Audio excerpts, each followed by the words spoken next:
Stability check करने का क्या तरीका है? This is the only way to check stability. इसके अलावा कोई भी आपको कुछ भी पढ़ाता है, इसके अलावा कोई भी अगर कोई ट्रिक दूसरा बता देता है कि उससे भी स्टेबिलिटी चेक होता है, तो जरूर वो ट्रिक कहीं ना कहीं फेल हो जाएगा, जरूर वो कहीं ना कहीं फेल हो जाएगा। क्लियर? सो अगर इसके अलावा कोई ट्रिक आपको कोई बताया है तो हमको जरूर कांटेक्ट कीजिएगा, हम आपको उसका एक्सेप्शन बता देंगे। ठीक है? सबसे पहले कोई भी स्ट्रक्चर दिया हुआ है उसका डीएसआई कैलकुलेट कर लीजिए। ठीक है? डीएसआई कैलकुलेट कीजिए। अगर डीएसआई नेगेटिव आ गया तो गारंटी है कि स्ट्रक्चर अनस्टेबल है। अगर डीएसआई नेगेटिव आ गया तो गारंटी है कि स्ट्रक्चर अनस्टेबल है, फिर कुछ सोचना ही नहीं है, स्ट्रक्चर अनस्टेबल तो होगा ही। और अगर डीएसआई 0 या ग्रेटर देन 0 है तो फिर आपको चेक करना पड़ता है। क्या चेक करना पड़ता है? 3 केस। अगर सारा रिएक्शन पैरेलल है तो वो अनस्टेबल है, सारा रिएक्शन कॉन्करेंट है तब भी अनस्टेबल है, और third by visual inspection. Visual inspection का मतलब देख के आपको पता चलेगा कि स्ट्रक्चर स्टेबल है कि नहीं। तो देख के कैसे पता चलेगा? जब तक आपको एक्सपीरियंस नहीं होगा। तो एक्सपीरियंस कैसे होगा? कुछ क्वेश्चन सॉल्व कर लीजिए, आपको भी एक्सपीरियंस हो जाएगा। Isn't it? Now check stability of given truss. Truss का स्टेबिलिटी हम लोगों को चेक करना है। तो ये ट्रस है, ठीक है, और इसका डीएसआई निकाले, -1 आ गया, अनस्टेबल। कुछ सोचना ही नहीं है, अनस्टेबल। अब अनस्टेबल है तो गिरते हुए दिखना भी चाहिए। देखिए यहां लोड लगाइएगा तो ये ऐसे गिरेगा, इजंट इट? तो हम लोगों को पता चलेगा। इसका डीएसआई 2 है, लेकिन सारा रिएक्शन पैरेलल है। कोई भी हॉरिजॉन्टल लोड लगाएंगे तो ये हॉरिजॉन्टल डायरेक्शन में मूव कर जाएगा, तो ये अनस्टेबल है या नहीं? तो अनस्टेबल है। जबकि डीएसआई इसका ग्रेटर देन 0 है, इट मींस कि डीएसआई से डायरेक्टली रिलेटेड नहीं है स्टेबिलिटी। इसका डीएसआई 0 है, लेकिन सारा रिएक्शन कॉन्करेंट है इस पॉइंट पे। अगर सारा रिएक्शन कॉन्करेंट है तो स्ट्रक्चर क्या हो गया? अनस्टेबल, क्योंकि जैसे ही लोड लगाएंगे ना ये मूव कर जाएगा, और थोड़ा सा मूव करेगा तो ये रिएक्शन का डायरेक्शन अलग हो जाएगा, और रिएक्शन का डायरेक्शन अलग हो जाएगा तो वो ऑटोमेटिकली अनस्टेबल हो जाएगा। ठीक है? Calculate stability of given truss. Truss का स्टेबिलिटी, ठीक है, calculate stability of given truss. इस ट्रस का स्टेबिलिटी, तो फिर से डीएसआई निकाले। इसका डीएसआई 0, बट ये अनस्टेबल कैसे है? हम लोगों को देख के पता चल रहा है कि अगर लोड इस पे लगाएंगे तो ये ऐसे गिर जाएगा, so that's why this is unstable. तो ये विजुअल इंस्पेक्शन से पता चला। ये स्ट्रक्चर, रेड वाला स्ट्रक्चर का डीएसआई 0, लेकिन आपको पता चल रहा है ना कि जब इधर से हम लोग लोड लगाएंगे तो ये यहां पे हिंज है, यहां पे रोलर है, ये रोलर उधर भागेगा और ये पूरा ट्रस ऐसे गिर जाएगा। जरा ध्यान से देखिए, पूरा ट्रस गिरता हुआ नजर आ रहा है या नहीं? ये स्ट्रक्चर में जब लोड यहां पे लगाएंगे तो ये दोनों में हॉरिजॉन्टल फोर्स है और इसमें वर्टिकल, तो इसका सिग्मा Fy 0 ही नहीं होगा। तो थोड़ा सा जब इंक्लाइंड होता है ना तब जाके ये स्टेबल होता है। तो थोड़ा सा डिफॉर्म होने के बाद ये स्ट्रक्चर स्टेबल हो जाता है। बट आपसे किस स्ट्रक्चर का स्टेबिलिटी पूछा गया था? इसका, ना कि इसका। ये स्ट्रक्चर अनस्टेबल है, ये स्ट्रक्चर स्टेबल है। So this structure is stable, this structure is not stable. This structure is not stable, this structure is stable. ठीक है? ये स्टेबिलिटी ऑफ स्ट्रक्चर, इसमें अंदर का जो छोटा वाला ट्रस है ना वो घूमता है, थोड़ा थोड़ा थोड़ा थोड़ा हिलने लगेगा। क्यों हिलने लगेगा?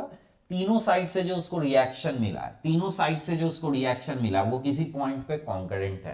तीनों साइड से जो उसको रिएक्शन मिला है वो किसी पॉइंट पे कॉन्करेंट है। तो कॉन्करेंट है तो वो उसको ऐसे ऐसे ऐसे ऐसे हिला देता है, इजंट इट? नाउ ये स्ट्रक्चर का जो अंदर वाला ट्रस है, इसका सारा फोर्स कॉन्करेंट होगा क्या? नहीं होगा। इसमें सारा फोर्स कॉन्करेंट नहीं होगा। तो ये स्ट्रक्चर क्या है? स्टेबल। क्लियर? डेफिशिएंट ट्रस, किस ट्रस को डेफिशिएंट ट्रस बोलते हैं? Clear? Which truss is called as deficient truss?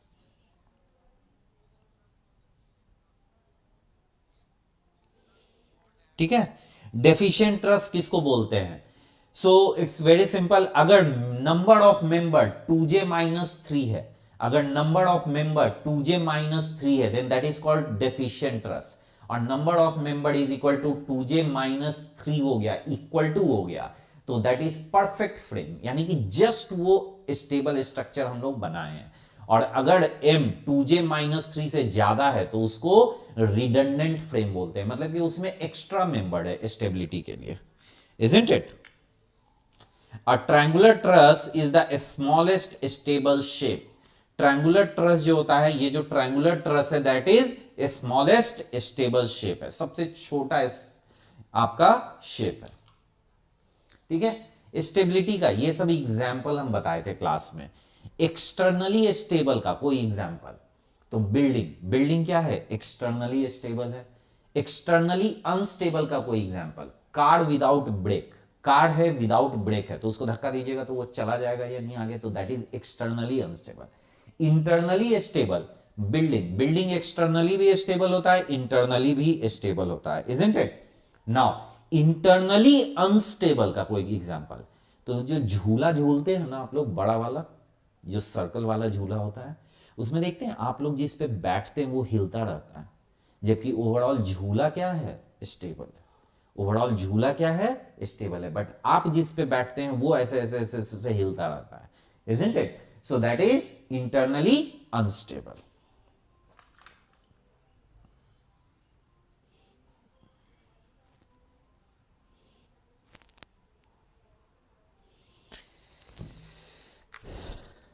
ठीक है, चलिए काइनेमेटिक इंडिटरमिनेसी और डिग्री ऑफ फ्रीडम, ठीक है। काइनेमेटिक इंडिटरमिनेसी और डिग्री ऑफ फ्रीडम, इसका क्या मीनिंग है?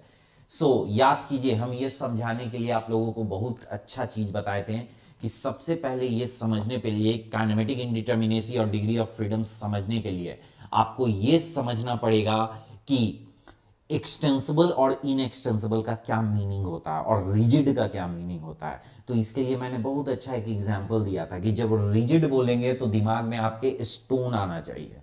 This is only for visualisation, this is not exact, ये केवल विजुअलाइजेशन के लिए, दिस इज नॉट एग्जैक्ट, ठीक है ना, ये विजुअलाइजेशन के लिए एग्जैक्ट नहीं है।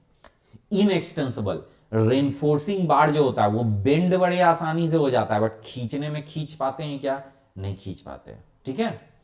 लिखा हुआ है स्मॉलर डाया, यानी कि 8 mm 10 mm को उसको बेंड करना चाहिएगा, बेंड हो जाएगा, बट खींचना चाहिएगा बहुत मजबूत होता है। Now extensible, a bar of रबड़, रबड़ का अगर कोई बार होगा तो वो बेंड भी होगा और खींचेगा भी, इजंट इट? बेंड भी होता है और खींचता भी है, इजंट इट? चलिए ये बहुत इंपॉर्टेंट है, ये जब तक नहीं दिमाग में रहेगा ना तब तक आप चीजों को विजुअलाइज नहीं कर सकते हैं, ठीक है। कैलकुलेट के आई, हम लोगों को स्ट्रक्चर का के आई कैलकुलेट करना है, एक बार एक्सटेंसिबल के लिए और एक बार इनएक्सटेंसिबल के लिए। जब एक्सटेंसिबल बोलेंगे तो आपको क्या इमेजिन करना है कि ये किस चीज का बना हुआ है, रबड़ का पूरा फ्रेम बना हुआ है। और जब इनएक्सटेंसिबल बोलेंगे तो क्या विजुअलाइज करना है कि स्टील के रॉड का बना हुआ है, स्टील के रॉड का बना हुआ है, इजंट इट? तो बस हर एक जॉइंट पे जाइए, number of possible displacements calculate करते जाइए, आपका हो गया, क्लियर। नाउ इनएक्सटेंसिबल के केस में यहां का एक्स डिस्प्लेसमेंट और यहां का एक्स डिस्प्लेसमेंट दोनों सेम हो जाएगा या नहीं, सेम हो जाएगा। क्यों? देखिए यहां का एक्स डिस्प्लेसमेंट और यहां का एक्स डिस्प्लेसमेंट दोनों सेम हो जाएगा, इजंट इट? दोनों सेम हो जाएगा, क्लियर। सो यहां का एक्स डिस्प्लेसमेंट और यहां का एक्स डिस्प्लेसमेंट सेम हो जाएगा। एक्सटेंसिबल एंड इनएक्सटेंसिबल, ठीक है। फिर से दूसरा क्वेश्चन किए, इसमें एक्सटेंसिबल और इनएक्सटेंसिबल फिर से सॉल्व किए, सो दैट कि आप लोगों का नॉलेज और अच्छा हो, ठीक है। ये सब क्वेश्चन बस सॉल्व किया हुआ है, ठीक है, इन सब में कुछ स्पेशल नहीं है, जिसमें स्पेशल रहेगा वो हम बता देंगे। नाउ हर फ्लोर का एक्स अलग अलग होगा या नहीं, हर फ्लोर का एक्स अलग अलग होगा ना, कोई मल्टी स्टोरी बिल्डिंग है तो हर फ्लोर इक्वल डिफ्लेक्ट नहीं होता है ना। एक्सटेंसिबल इनएक्सटेंसिबल, इसमें देखिए हिंज पे ध्यान दीजिएगा, हिंज के दोनों साइड रोटेशन अलग अलग होता है ना, क्योंकि रोटेशन के लिए फ्री है, दोनों साइड का रोटेशन अलग अलग होगा, क्लियर। लेफ्ट और राइट दोनों साइड का रोटेशन अलग अलग होगा, क्लियर। यही इसमें डिफरेंस है।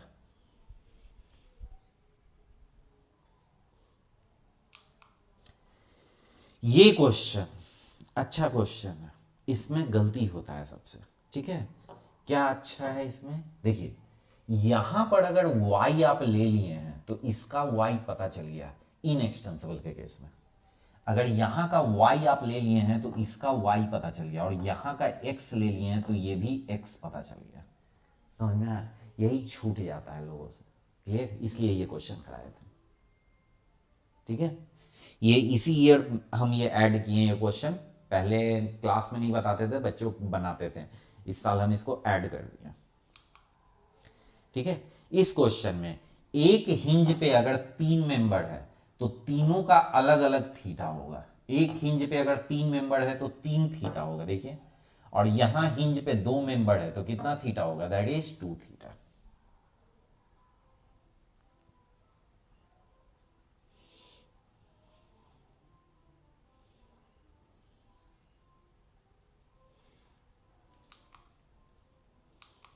समझ में? ट्रस, ट्रस का एक्सटेंसिबल और इनएक्सटेंसिबल का निकालना है, तो ट्रस में ऑलवेज याद रखिए ज्वाइंट पे थीटा नहीं होता है। क्यों नहीं होता है वो आगे बताएंगे। तो ट्रस के हर एक ज्वाइंट पे कितना पॉसिबल डिस्प्लेसमेंट है, 2 ही, एक्स और वाई। तो हर ज्वाइंट पे कितना पॉसिबल, एक्स और वाई। तो ए पे तो आपका पिन सपोर्ट है तो कोई नहीं होगा, बी पे 2, x y x y x y, और यहां रोलर है तो वाई में नहीं जाने देगा, बस एक्स में जाने देगा। और यही इनएक्सटेंसिबल होता है तो 0 हो जाता है। तो इनएक्सटेंसिबल होने पे 0 क्यों होता है वो अब हम आपको बता देते हैं। देखिए, सबसे पहला है कि ट्रस में रोटेशन क्यों नहीं लेते हैं। एक्चुअल में मेंबर ऐसे से ऐसे होता है ना, इसको रोटेशन नहीं कहते हैं, इसको रोटेशन नहीं कहते हैं। मेंबर जो ऐसे कर्व होता है ना फ्रेम में, उसको रोटेशन कहते हैं। तो ट्रस का मेंबर कर्व होता है क्या, नहीं होता है। क्यों? क्योंकि ट्रस में केवल एक्सियल फोर्स होता है। तो ट्रस का मेंबर जो अपने पोजीशन से डिस्प्लेस होकर जो रोटेट होता है वो डिपेंडेंट डिस्प्लेसमेंट है, उसका कैलकुलेशन हो जाता है। तो देखिए, थीटा से फाई हुआ तो थीटा माइनस फाई जो होता है दैट इज फंक्शन ऑफ यहां का x, यहां का y, यहां का x और यहां का y का फंक्शन है, तो ये डिपेंडेंट है, तो इसलिए हम लोग इसको कैलकुलेट नहीं करते हैं। लेकिन ये जो बेंड होता है ना, तो बेंड होने पे जो एंगल बनाया ये एंगल आपका इंडिपेंडेंट होता है। Clear? This angle is independent.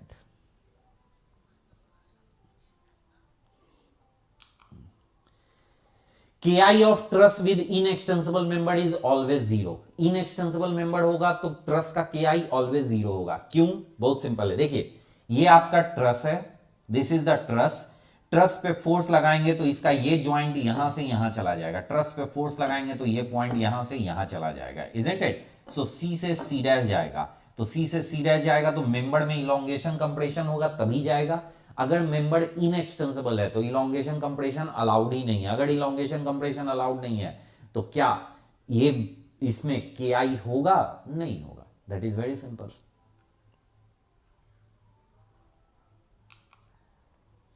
Now types of release. Release हम पढ़ाए थे क्लास में, बहुत ही अच्छे से एक्सप्लेन किए थे कि 3 टाइप का रिलीज होता है। कोई भी 2D में अगर मेंबर है तो उसमें 3 टाइप का रेजिस्टेंस होता है, बेंडिंग रेजिस्टेंस, शियर रेजिस्टेंस और एक्सियल रेजिस्टेंस। ठीक है ना? बेंडिंग रेजिस्टेंस, शियर रेजिस्टेंस और एक्सियल रेजिस्टेंस। तो अगर 3 टाइप का रेजिस्टेंस है तो 3 टाइप का रिलीज आप लोगों को पढ़ना है। कौन कौन सा? सबसे पहले बेंडिंग रिलीज, तो हिंज लगा देते हैं तो बेंडिंग रिलीज हो जाता है। कोई भी स्ट्रक्चर है अगर उसमें हिंज लगा हुआ है तो वहां पे फिर कितना डिस्प्लेसमेंट पॉसिबल है। देखिए, ये स्ट्रक्चर में कहीं पे हिंज लगा हुआ है तो इसमें कितना डिस्प्लेसमेंट पॉसिबल है, ये x में जा सकता है, y में जा सकता है, और 2 थीटा होगा या नहीं, थीटा 1 और थीटा 2, 2 थीटा हो सकता है उसका। आया समझ में? तो 4 डिस्प्लेसमेंट पॉसिबल है। शियर रिलीज, शियर रिलीज में भी देखिए ये ज्वाइंट x में जाएगा, y में जाएगा। अब y में 2-2 होगा क्योंकि ये स्लाइड करने के लिए फ्री है, तो लेफ्ट अलग स्लाइड करेगा, राइट अलग स्लाइड करेगा, दोनों के स्लाइडिंग में डिफरेंस होगा या नहीं? सो दोनों के स्लाइडिंग में डिफरेंस होगा, इजंट इट? सो ये y में अलग स्लाइड किया, ये y में अलग स्लाइड किया, दोनों का y अलग अलग और इसका x, तो इन दोनों के बीच में एंगल्स एक ही बनेगा, दैट इज थीटा। तो यहां पे भी कितना डिस्प्लेसमेंट पॉसिबल है? 4। देखिए, स्ट्रक्चर बना के दिखा दिए थे क्लास में। Now axial release. Axial release कैसे इमेजिन कीजिएगा? बहुत सिंपल है। पेन में रिफिल होता है ना, पेन में रिफिल होता है, अगर रिफिल को पेन के अंदर इंसर्ट करके ऐसे ऐसे मूव करने का कोशिश कीजिएगा तो एक का एक्सियल फोर्स दूसरे में ट्रांसफर होगा क्या? नहीं ट्रांसफर होगा, that is axial release. Clear? तो ये एक्सियल रिलीज है, ठीक है। तो ये डेल्टा वाई हो गया, डेल्टा x1 डेल्टा x2, क्योंकि दोनों का मूवमेंट अलग अलग होगा। पेन को जब रिफिल को मूव कराइएगा तो ये अगर 5 mm मूव किया तो ये भी 5 mm मूव करे, कोई जरूरी नहीं, क्योंकि दोनों इंडिपेंडेंट है। तो x यहां पे 2 होगा, थीटा एक ही होगा और y एक ही होगा, और उसका एक एग्जाम्पल वो दिया हुआ है। एक्सियल रिलीज दिखाने का तरीका बहुत सारा है, ऐसे भी रिप्रेजेंट करते हैं, ऐसे भी रिप्रेजेंट करते हैं, दोनों वे से रिप्रेजेंट करते हैं। क्लियर? ऐसे भी रिप्रेजेंट किया जा सकता है एक्सियल रिलीज।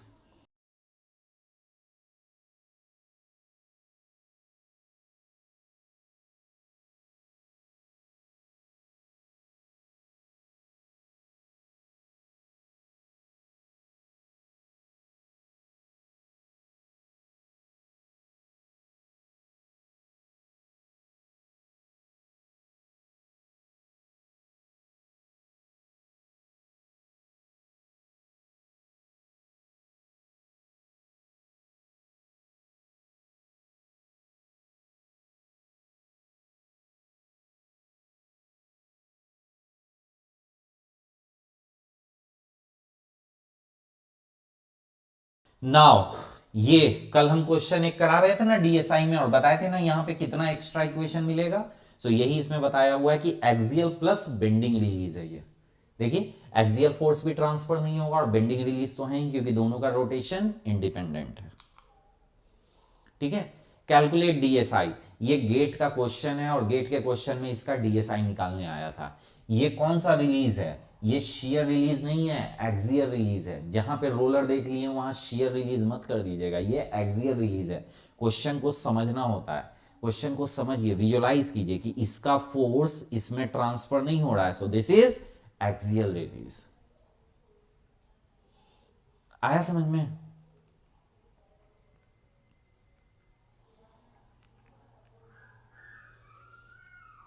ठीक है, उसी का एक्सटेंसिबल के लिए हम के आई निकाले हैं, उसी स्ट्रक्चर का एक्सटेंसिबल अगर वो होगा तो उसका के आई कितना होगा। सो इसमें बस एक ही पॉइंट है कि यहां पर कितना x लेंगे, 2x लेंगे, और ये y में जाएगा, पूरा ज्वाइंट ऊपर नीचे हो सकता है ना, और रोटेशन तो एक ही होगा। क्लियर? तो ये एक्सटेंसिबल के लिए है। इनएक्सटेंसिबल में सबको कंफ्यूजन होता है। देखिए यहां से यहां तक एक मेंबर है और यहां से यहां तक पूरा एक मेंबर है, ठीक है, और इनएक्सटेंसिबल है। तो इनएक्सटेंसिबल है तो यहां का x और यहां का x दोनों सेम होगा, ये x और ये x में एक x काउंट करेंगे, और यहां जो x होगा वही x थ्रू आउट हो जाएगा, इजंट इट? बस यही ध्यान रखना है, अगर ये ध्यान रख लिए तो कहीं गलती नहीं। इनएक्सटेंसिबल है ना, इसलिए। नाउ फॉर्मूला फॉर के आई। सो के आई निकालने का क्या फॉर्मूला होता है? के आई होता क्या है? हर ज्वाइंट पे पॉसिबल डिस्प्लेसमेंट। तो 2D में अगर कोई स्ट्रक्चर है तो कितना डिस्प्लेसमेंट पॉसिबल है हर ज्वाइंट पे? 3। तो जितना ज्वाइंट उतना 3 into J displacement, plus release होता है तो एक्स्ट्रा डिस्प्लेसमेंट भी होता है, तो extra displacement due to release, इतना डिस्प्लेसमेंट। अब जितना सपोर्ट रिएक्शन होगा, सारा सपोर्ट रिएक्शन एक एक डिस्प्लेसमेंट को रोकेगा या नहीं, तो उतना को माइनस कर दीजिए। और इनएक्सटेंसिबल मेंबर होता है तो एक एंड का डिस्प्लेसमेंट दूसरे एंड के डिस्प्लेसमेंट के बराबर हो जाता है या नहीं? सो एक एंड का डिस्प्लेसमेंट दूसरे एंड के डिस्प्लेसमेंट से बराबर हो जाता है, ठीक है। So for 2D beam and frames के आई, बीम एंड फ्रेम्स के आई कितना होगा? 3J plus extra displacement due to release minus R plus number of inextensible member, number of inextensible members, ठीक है। ट्रस, ट्रस जो होता है, ट्रस इज के आई। क्लियर? तो ट्रस का के आई हर ज्वाइंट पे कितना डिस्प्लेसमेंट? दो डिस्प्लेसमेंट, जितना रिएक्शन होगा उतना डिस्प्लेसमेंट खत्म हो जाएगा, नंबर ऑफ इनएक्सटेंसिबल मेंबर। और ट्रस में कोई रिलीज होता नहीं है तो extra displacement due to release होगा नहीं। इस पे एक क्वेश्चन कराया हुआ है। अब यही इस क्वेश्चन में ध्यान देना है कि ये जो हिंज है तो यहां पे extra displacement due to release कितना लेंगे? तो देखिए बहुत सिंपल है, एक्स वाई और 3 थीटा होगा या नहीं? यहां पे एक्स वाई और 3 थीटा होगा, तो extra displacement due to release हम 2 लिए हैं। क्यों लिए हैं? क्योंकि एक्स वाई और थीटा तो ऑलरेडी 3J में इंक्लूडेड है ना, एक्स वाई थीटा तो ऑलरेडी 3J जो हम लिए हैं उसमें इंक्लूडेड है, तो एक्स वाई थीटा तो ऑलरेडी इंक्लूडेड है, प्लस 2 थीटा यही एक्स्ट्रा है ना, तो इसीलिए 2 लिए हैं। यहीं पे गलती होता है सबसे, समझ में आया, यहीं पे गलती होता है। नाउ के आई ऑफ इनएक्सटेंसिबल, अगर इनएक्सटेंसिबल होगा तो इसका के आई 0 आना चाहिए, तो 0 आ गया, इनएक्सटेंसिबल है, फॉर्मूला से भी 0 आना चाहिए। Now formula fails in following questions, किस तरह के क्वेश्चन में फॉर्मूला फेल होता है, ये सबसे इंपॉर्टेंट है। बहुत लोग जो फॉर्मूला से बनाते हैं ना और सोचते हैं कि उनका डीएसआई के आई हमेशा सही आएगा, इस तरह के क्वेश्चन में उनका फॉर्मूला से के आई गलत आता है और उनको कभी नहीं पता चलता है कि उनका गलत आ क्यों रहा है। जो बेसिक से बनाएगा ना उसी को समझ में आएगा कि फॉर्मूला गलती क्यों कर देता है। ठीक है, विजुअलाइज कीजिए। फॉर्मूले में आप number of inextensible member minus करते हैं, जितना डिस्प्लेसमेंट है उसमें उतना number of inextensible member minus करते हैं, और सपोर्ट रिएक्शन भी माइनस करते हैं। जरा इमेजिन कीजिए कि इस स्ट्रक्चर में यहां पे रोलर रहे या पिन सपोर्ट रहे, ये पॉइंट तो आगे जाएगा ही नहीं, क्योंकि इनएक्सटेंसिबल मेंबर है, यहां पे फिक्स सपोर्ट है और इनएक्सटेंसिबल मेंबर है, तो ये पॉइंट तो आगे जा ही नहीं रहा है। तो रोलर भी रखेंगे तो वही आंसर आएगा और पिन भी रखेंगे तब भी वही आंसर आएगा। लेकिन जब रोलर रख के आप फॉर्मूला लगाइएगा तो सही आंसर और फॉर्मूला का आंसर मैच कर जाएगा, लेकिन जब पिन करके आप निकालिएगा तो गलत आ जाएगा। क्यों? क्योंकि रोलर भी रहता तो डिस्प्लेसमेंट नहीं होता, और पिन के कारण एक एडिशनल रिएक्शन के कारण आप और एक के आई माइनस कर दिए, यही गलती की है, यही फॉर्मूले में गलती हो जाता है। समझ में आया? तो देखिए यहां पे 1 आ गया, जबकि इसका आंसर क्या आएगा, 2 आएगा। ठीक है, आप एक रिएक्शन के कारण एक एक्स्ट्रा माइनस कर दिए यहां पे, तो इसीलिए ये 1 हो गया। तो इस तरह का क्वेश्चन में हमेशा रॉन्ग हो जाएगा। कहां पे? उस क्वेश्चन में रॉन्ग होगा जहां मेंबर पिन रहे या रोलर रहे, उसके कारण वो आगे जा ही नहीं रहा है और आप उसमें फर्दर रिएक्शन के कारण एक माइनस कर दिए हैं, तो उस स्ट्रक्चर में हमेशा गलत हो जाएगा। या फिर इस तरह के क्वेश्चन में गलत होगा जहां दो जॉइंट के बीच में दो मेंबर लगा हुआ है। जनरली दो जॉइंट के बीच में एक ही मेंबर रहता है ना, ए से लेके बी अगर कोई दो ज्वाइंट है तो उसके बीच में जनरली एक मेंबर रहता है हर स्ट्रक्चर में। अगर कोई दो मेंबर को कनेक्ट कर दिया है ना तो क्वेश्चन आपका गलत हो जाएगा। क्लियर? सो इन दोनों के बीच में अगर दो मेंबर को कनेक्ट कर देगा ना तो ये क्वेश्चन गलत हो जाएगा। Is it clear?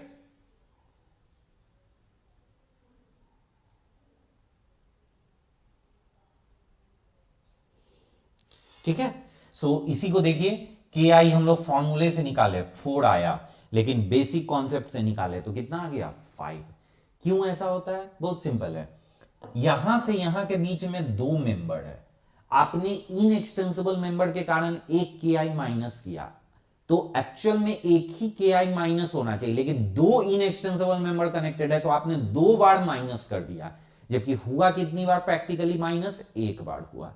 Isn't it? तो इसलिए आपका ये कॉन्सेप्ट से सही आता है, फॉर्मूले से गलत आता है। आया समझ में?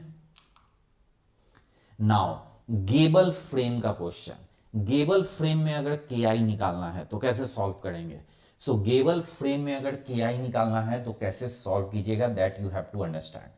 बहुत सिंपल है, गेबल फ्रेम में सी पॉइंट का डिस्प्लेसमेंट नहीं माना जाता है। इनएक्सटेंसिबल, एक्सटेंसिबल में तो कोई दिक्कत ही नहीं, हर जगह 3 काउंट कर लीजिए। इनएक्सटेंसिबल के केस में b का x और d का x मान लीजिए, b का x और d का x मान लीजिए, b का x और y और d का x और y के रिस्पेक्ट में c का x y कैलकुलेट हो जाता है, वो डिपेंडेंट होता है, और उसी के लिए हम ये इतना पूरा लिखे थे। ठीक है, सो यहां का एक्स वाई पता है, यहां का एक्स वाई पता है, तो यहां का एक्स वाई पता चल जाएगा, तो यहां का एक्स वाई कंसीडर करने का जरूरत नहीं होता, ओनली थीटा कंसीडर करने का जरूरत होता है। यही चीज बस ध्यान रखिए गेबल में। या फिर आप लोग ऐसा कीजिएगा कि गेबल का क्वेश्चन रहेगा ना तो फॉर्मूला से बना लीजिए, गेबल का क्वेश्चन फॉर्मूला से जल्दी बन जाता है। वैसे अगर कोई कॉन्सेप्चुअली समझे तो ये भी बना सकता है बेसिक कॉन्सेप्ट से। हम बहुत अच्छे से क्लास में इसको अच्छे से एक्सप्लेन किए हुए हैं, ठीक है। तो बहुत इजीली कोई भी बच्चा इसको समझ के आराम से बना सकता है कि गेबल फ्रेम है तो कौन सा डिस्प्लेसमेंट लेना और कौन सा डिस्प्लेसमेंट नहीं लेना, ठीक है। सो काइनेमेटिक इंडिटरमिनेसी खत्म। कल हम आप लोगों का स्टार्ट करेंगे बीएमडी एसएफडी और इलास्टिक कर्व, ठीक है। So BMD SFD and elastic curve कल स्टार्ट करेंगे। Okay, good night.